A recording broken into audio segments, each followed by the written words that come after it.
एका कंपनीमध्ये हे पण वापरलं होतं, कॅप बॉटलची. बॉटल म्हणजे थोडी थिक कॅप होती, विड्थ होता व्यवस्थित.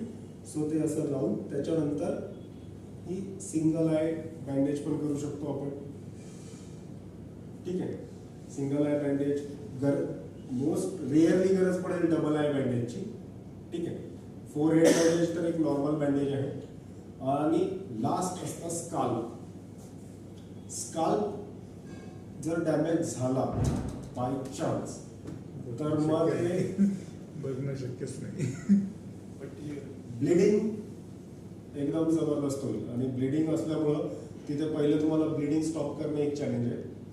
मग त्याआधी पहिले तुम्हाला ब्लिडिंगसाठी अरेंजमेंट करावी लागेल. सो होऊ शकते तुम्हाला दुसरी एक पट्टी किंवा दुसरा रुमाल काही पण असेल, किती लागला आहे त्यावरती डिपेंड करते. तर समजा छोटी एक घाव असेल, छोटासा कट आहे, तर हे असं लावायचं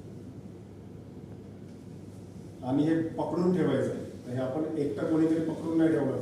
आता एकट्याने पकडायचं तर हे होणार कसं? मोस्टली ज्याला लागलेलं असतं आपण त्याचा हात पकडायचा की धरून ठेव. ठीक आहे, आणि त्याच्यानंतर हे